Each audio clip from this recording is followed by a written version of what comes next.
Hello, people. This is the voice of Adam. Welcome to a Memento Memo, a visual podcast of sorts where I invite you to take a break, sit back, relax, connect to my voice without being distracted by the angular beauty of my youthful yet well-worn face.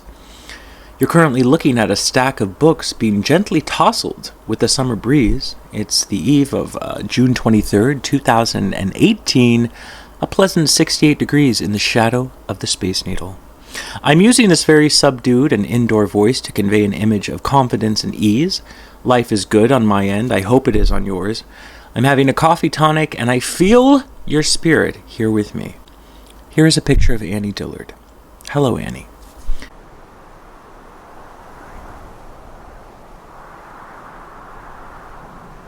Here is a vintage tome of the first book of Henri de Balzac's Human Comedy, an 18-volume series of 91 interconnected and standalone novels, short stories, and essays.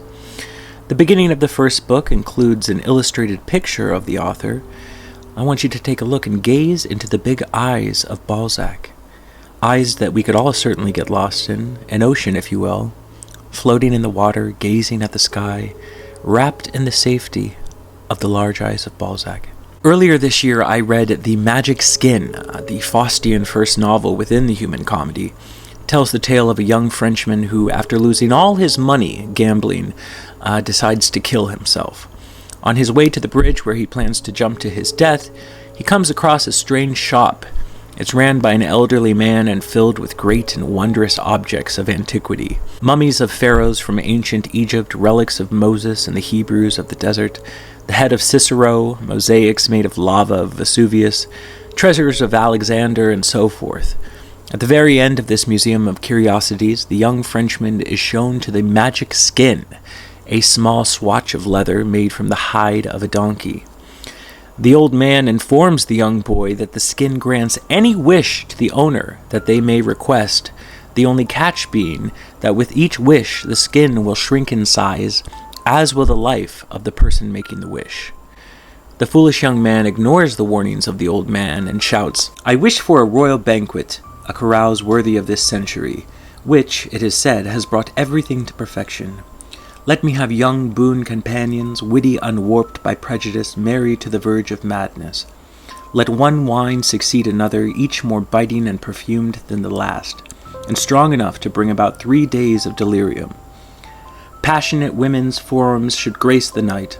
I should be borne away to unknown regions beyond the confines of this world, by the car and four-winged steed of a frantic and uproarious orgy. Let us ascend to the skies or plunge ourselves in the mire. I do not know if one soars or sinks at such moments, and I do not care.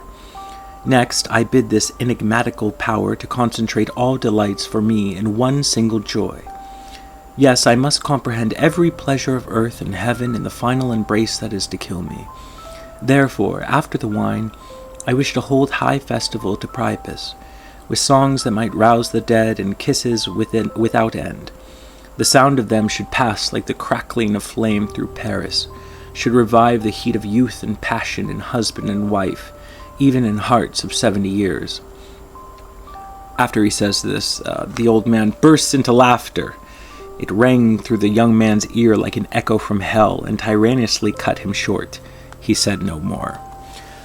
And of course, the young man, he ends up taking the skin, and even though he doesn't commit suicide that night, he in some way does, as he takes on the responsibility of the magic skin.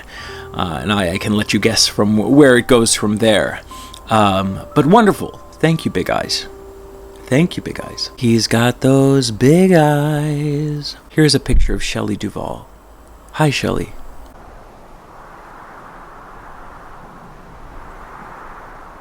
I'd like to read all of Balzac's Human Comedy. I'm thinking maybe one volume a year, which would take us to the year 2036, which is fine. I expect to be fully thriving in 2036. I'm aging with a lot of grace. Let's be real. Summer interlude, summer TBR, summer to be read. What are you reading this summer? 6 books I would like to get to this summer. Jude the Obscure by Thomas Hardy. Teaching a Stone to Talk by Annie Dillard. The Apprenticeship of Duddy Kravitz by Mordecai Rickler. Barkskins by Annie Proulx, Children of Dune by Frank Herbert, On Beauty by Zadie Smith, and Because I Hate My Life, Meg by Steve Alten.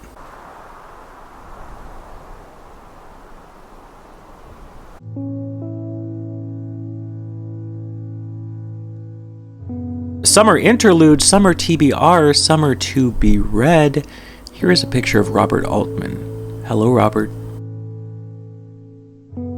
Thank you for listening and or watching to this Memento Memo, a visual podcast moment zoning out of the apocalypse through the power of voice, through the power of books.